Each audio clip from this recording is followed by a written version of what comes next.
Hi, thank you for joining me. I'm Rachel from EVPL Central, and this is Chapter Book Storytime.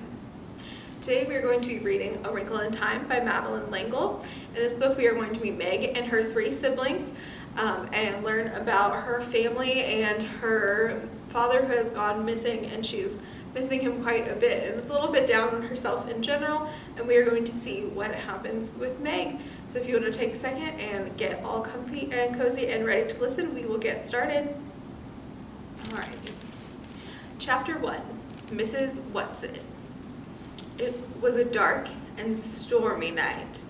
In her attic bedroom, Margaret Murry, wrapped in an old patchwork quilt, sat on the foot of her bed and watched the trees tossing in a frenzied lashing of the wind. Behind the trees, clouds scuttled frantically across the sky. Every few moments, the moon ripped through them, creating wraith-like shadows that raced along the ground. The house shook. Wrapped in her quilt, Meg shook. She wasn't usually afraid of the weather. It's not just the weather, she thought. It's the weather on top of everything else, on top of me, on top of Meg Murry, doing everything wrong. School. School was all wrong. She'd been dropped down to the lowest section of her grade. That morning, one of her teachers had said crossly, "Really, Meg, I don't understand how a child with parents as brilliant as yours are supposed to be can be such a poor student. If you don't manage to do a little better, you'll have to stay back next year." During lunch, she'd roughhoused a little to try to make herself feel better, and one of the girls said scornfully, "After all, Meg, we aren't grade school kids anymore. Why do you always act like such a baby?" And on the way home from school, as she walked up the road with her arms full of books, one of the boys had said something about her dumb baby brother. At this, she'd thrown the books on the side of the road and tackled him with every ounce of strength she had, and arrived home with her blouse torn and a big bruise under one eye. Sandy and Dennis, her 10-year-old twin brothers, who got home from school an hour earlier than she did, were disgusted. "Let us do the fighting when it's necessary," they told her. "A delinquent, that's what I am," she thought grimly. That's exactly what they'll be saying next. Not Mother, but them. Everybody else. I wish Father... But it was still not possible to think about her father without the danger of tears. Only her mother could talk about him in a natural way, saying, "When your father gets back." Gets back from where? And when? Surely her mother must know that what people are saying, must be aware of the smugly vicious gossip. Surely it must hurt her, as it did Meg. But if it did, she gave no outward sign. Nothing ruffled the serenity of her expression. "Why can't I hide it too?" Meg thought. "Why do I always have to show everything?" The window rattled madly in the wind, and she pulled the quilt close about her. Curled up on one of her pillows, a gray fluff of kitten yawned, showing its pink tongue, tucked its head under again, and went back to sleep. Everybody was asleep. Everybody except Meg. Even Charles Wallace, the dumb baby brother, who had an uncanny way of knowing when she was awake and unhappy, and who would come so many nights tiptoeing up the attic stairs to her, even Charles Wallace was asleep. How could they sleep? All day on the radio, there had been hurricane warnings. How could they leave her up in the attic in the rickety brass bed, knowing that the roof might be blown right off the house and she tossed out into the wild night, to land who knows where? Her shivering grew uncontrollable. "You asked to have the attic bedroom," she told herself savagely. Mother let you have it because you're the oldest. It's a privilege, not a punishment." "Not during a hurricane it isn't a privilege," she said aloud. She tossed the quilt down on the foot of her bed and stood up. The kitten stretched luxuriously and looked up at her with huge, innocent eyes. "Go back to sleep," Meg said. "Just be glad you're a kitten and not a monster like me." She looked at herself in the wardrobe mirror and made a horrible face, bearing a mouthful of teeth covered with braces.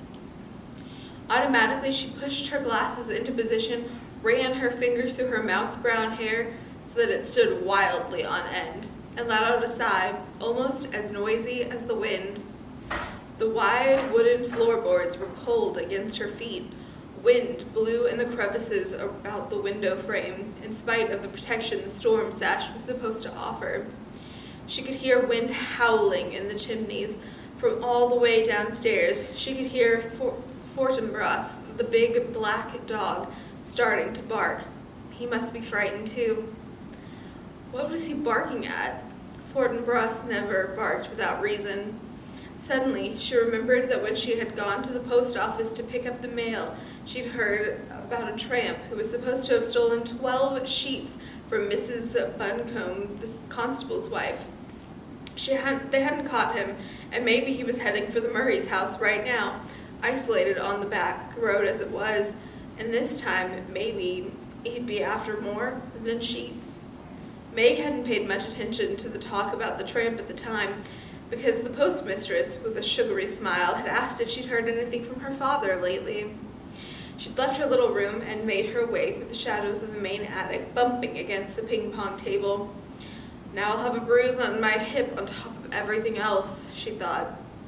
Next, she walked into her old doll's house, Charles Wallace's rocking horse, the twins' electric trains.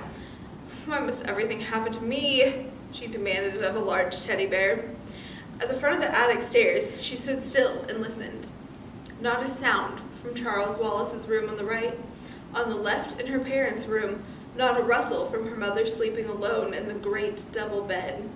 She tiptoed down the hall and into the twins' room, pushing again at her glasses as though they could help her see better in the dark. Dennis was snoring. Sandy murmured something about baseball and subsided. The twins didn't have any problems. They weren't great students, but they weren't bad ones either. They were perfectly content with a succession of B's and an occasional A or C. They were strong and fast runners and good at games, and when cracks were made about anybody in the Murray family, they weren't made about Sandy and Dennis.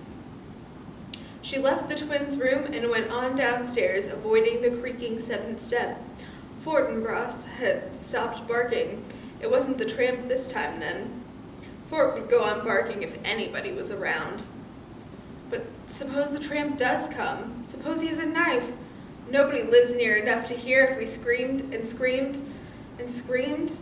Nobody'd care anyhow.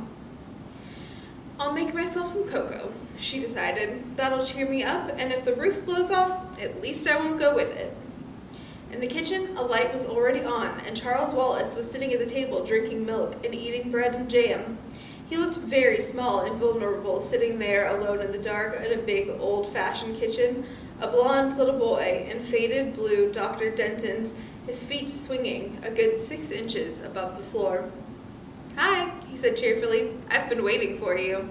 From under the table where he was lying at Charles Wallace's feet, hoping for a crumb or two, Fortinbras raised his slender dark head in greeting to Meg, his tail thumping against the floor.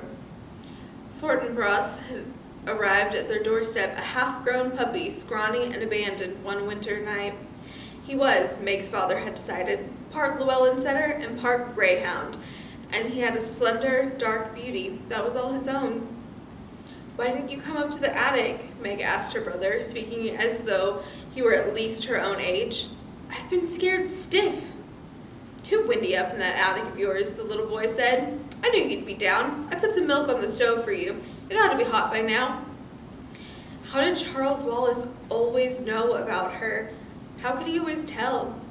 He never knew, or seemed to care, what Dennis or Sandy were thinking. It was his mother's mind and Meg's that he probed with frightening accuracy. Was it because people were a little afraid of him that they whispered about the Murray's youngest child, who was rumored to be not quite bright? "I've heard that clever people often have subnormal children," Meg had once overheard. "The 2 boys seem to be nice, regular children, but that unattractive girl and that baby boy certainly aren't all there." It was true that Charles Wallace seldom spoke when anybody was around, so that many people thought he'd never learned to talk. And it was true that he hadn't talked at all until he was almost 4.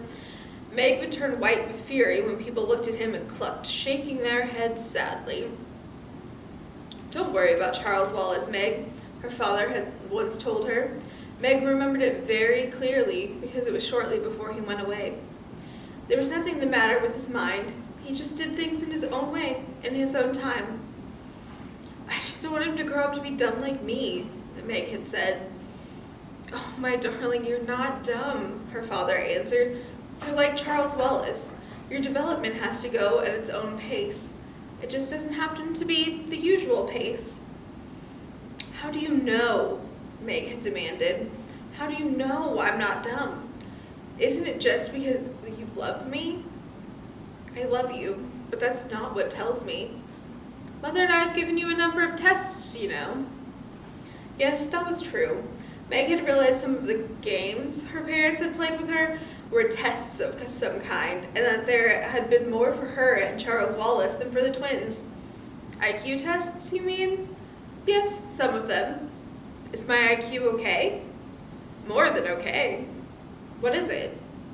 "That I'm not going to tell you. But it assures me that both you and Charles Wallace will be able to do pretty much whatever you like when you grow up yourselves. Just wait until Charles Wallace starts to talk. You'll see." How right he had been about that, though he himself had left before Charles Wallace began to speak, suddenly with none of the usual baby preliminaries, using entire sentences. How proud he would have been. "You'd better check the milk," Charles Wallace said to Meg now, his diction clearer and cleaner than that of most 5-year-olds. "You know you don't like it when it gets the skin on top." "You put in more than twice enough milk." Meg peered into the saucepan. Charles Wallace nodded serenely. "I thought Mother might like some." "I might like what?" a voice said, and there was their mother standing in the doorway. "Cocoa," Charles Wallace said. "Would you like a liverwurst and cream cheese sandwich? I'd be happy to make you one." "That would be lovely," Mrs. Murry said. "But I can make it myself if you're busy." "No trouble at all." Charles Wallace slid down from his chair and trotted over to the refrigerator, his pajamaed feet padding softly as a kitten's.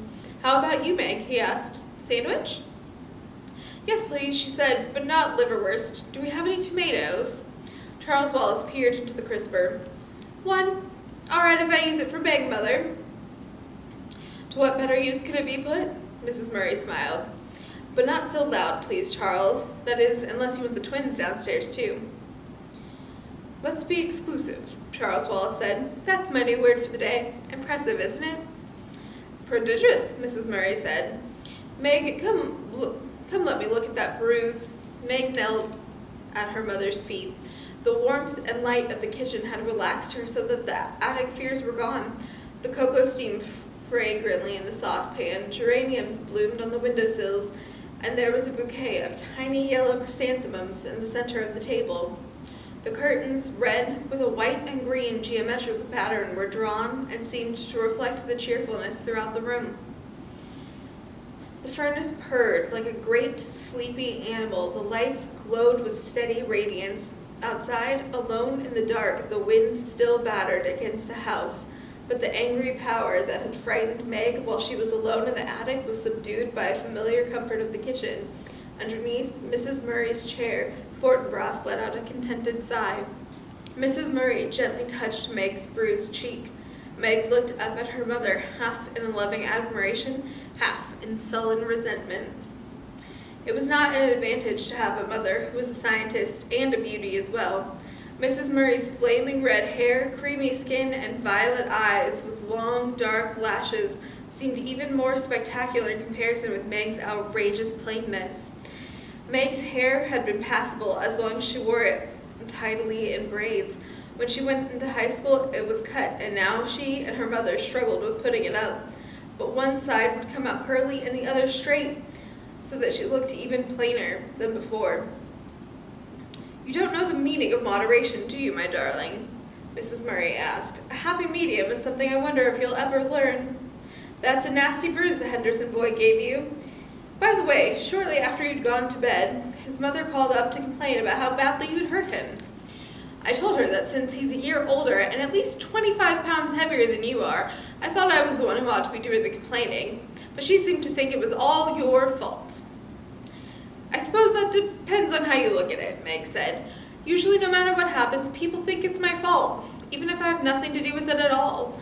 But I'm sorry I tried to fight him. It's just been an awful week, and I'm full of bad feelings. Mrs. Murry stroked Meg's shaggy head. Do you know why? I hate being an oddball, Meg said.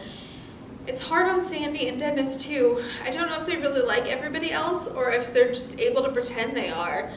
I try to pretend, but it isn't any help. You're much too straightforward to be able to pretend to be what you aren't, Mrs. Murry said. I'm sorry, Meg.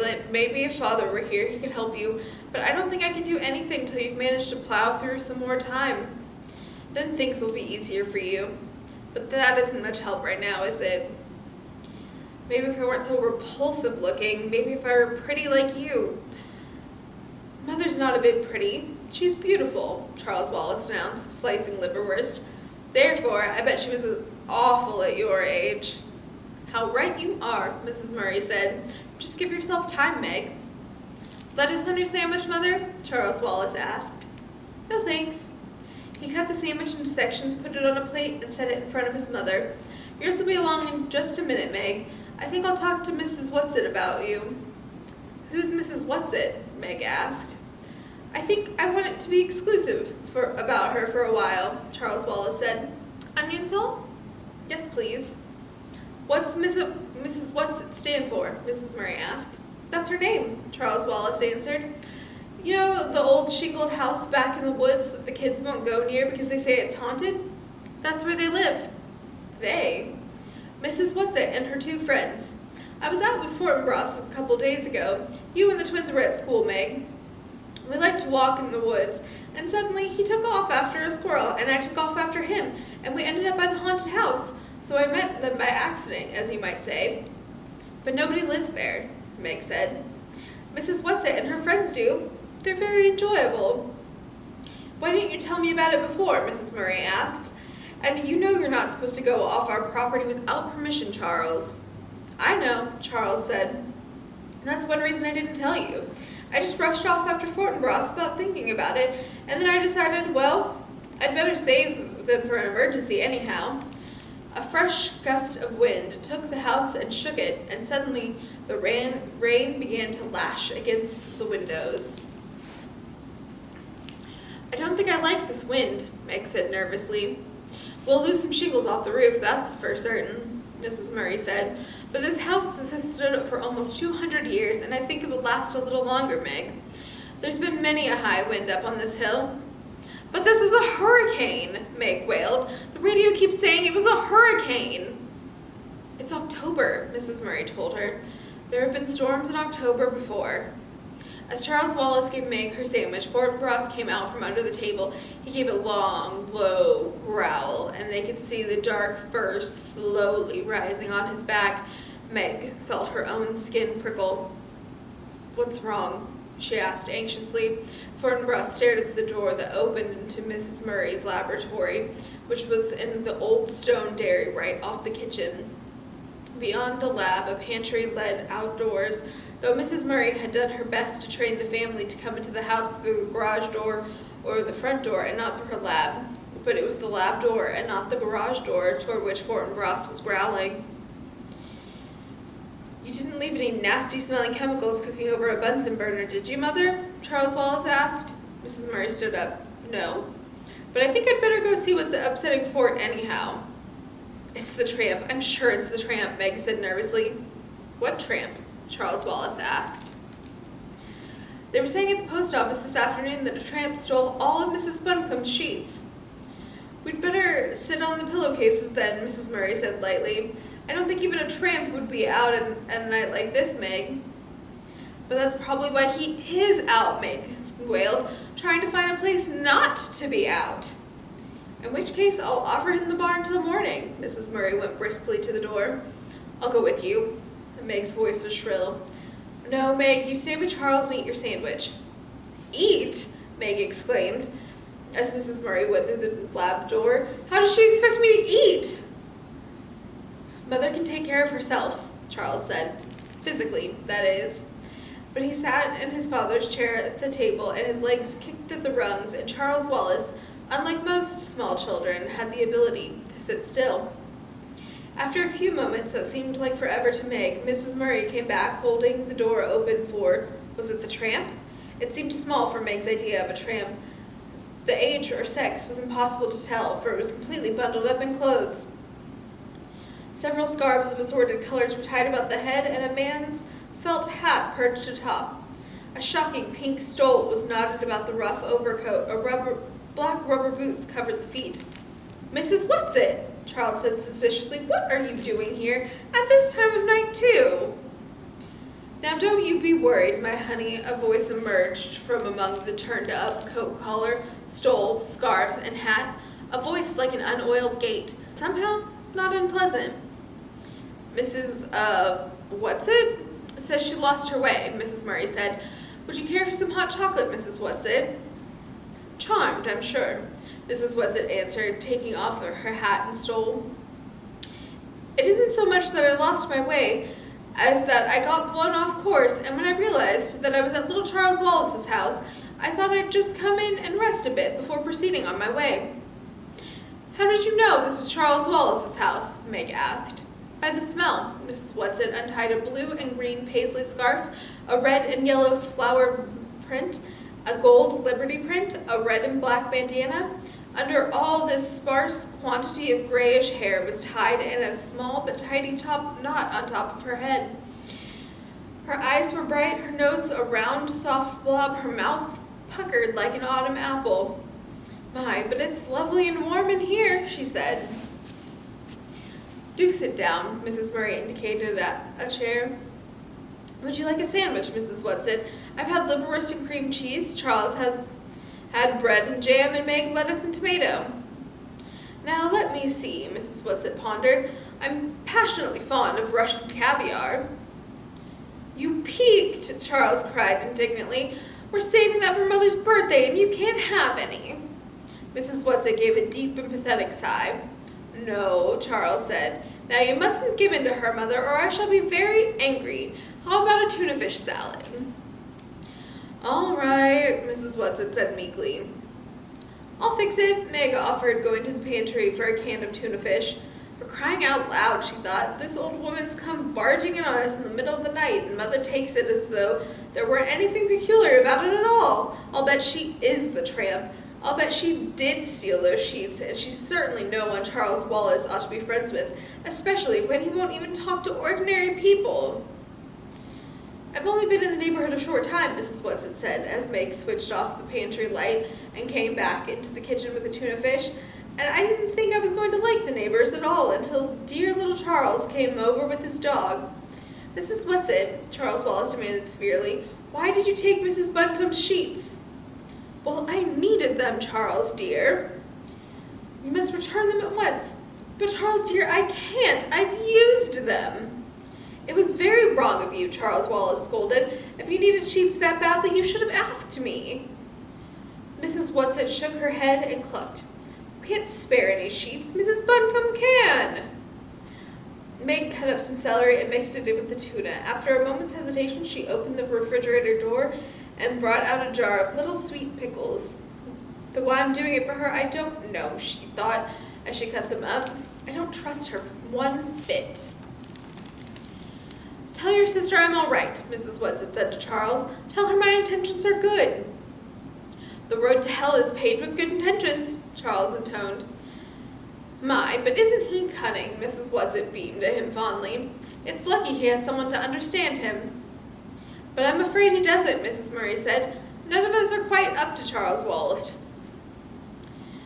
"But at least you aren't trying to squash him down," Mrs. What's-it nodded her head vigorously. "You're letting him be himself." "Here's your sandwich," Meg said, bringing it to Mrs. What's-it. "Do you mind if I take off my boots before I eat?" Mrs. What's-it asked, picking up her sandwich nevertheless. "Listen." She moved her feet up and down in her boots, and they could hear the water squelching. "My toes are ever so damp. The trouble is that these boots are a mite too tight for me, and I can never get them off by myself." "I'll help you," Charles offered. "Not you. You're not strong enough." "I'll help." Mrs. Murry squatted at Mrs. What's-et's feet, yanking on one of her slick boots. When the boot came off, it came suddenly. Mrs. Murry sat down with a thump. Mrs. Whatsit went tumbling backward with the chair onto the floor, sandwich held high in one old claw. Water poured out of the boot and ran over the floor and the big braided rug. "Oh, dearie me," Mrs. Whatsit said, lying on her back in the overturned chair, her feet in the air, one in the red and white striped sock, the other still booted. Mrs. Murry got to her feet. "Are you all right, Mrs. Whatsit?" "If you have some liniment, I'll put it on my dignity," Mrs. Whatsit said, still supine. "I think it's sprained. A little oil of cloves mixed well with garlic is rather good." And she took a large bite of sandwich. "Please do get up," Charles said. "I don't like to see you lying there that way. You're carrying things too far." "Have you ever tried to get to your feet with a sprained dignity?" But Mrs. Whatsit scrambled up, righted the chair, and sat back down on the floor. The booted foot stuck out in front of her, and took another bite. She moved with great agility for such an old woman. At least Meg was reasonably sure that she was an old woman, and a very old woman at that. Mrs. Whatsit, her mouth full, ordered Mrs. Murry, "Now, pull while I'm already down." Quite calmly, as though this old woman and her boots were nothing out of the ordinary, Mrs. Murry pulled until the second boot relinquished the foot. This foot was covered with a blue and gray argyle sock, and Mrs. Whatsit sat there, wriggling her toes, contentedly finishing her sandwich before scrambling to her feet. "Ah," she said, "that's ever so much better," and took both boots and shook them out over the sink. "My stomach is full and warm inside and out, and it's time I went home." "Don't you think you'd better stay till morning?" Mrs. Murry asked. "Oh, thank you, dearie, but there's so much to do. I just can't waste time sitting around frivoling." "It's much too wild a night to travel in." "Wild nights are my glory," Mrs. Whatsit said. "I just got caught in a downdraft and blown off course." "Well, at least until your socks are dry." "What socks don't bother me. I just didn't like the water squishing around in my boots. Now, don't worry about me, Lamb." Lamb was not a word one would ordinarily think of calling Mrs. Murry. "I shall sit down for a moment and pop my boots back on, and then I'll be on my way. Speaking of ways, pet, by the way, there is such a thing as a tesseract."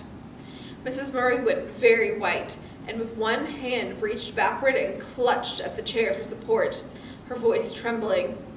"What did you say?" Mrs. Whatsit tugged at her second boot.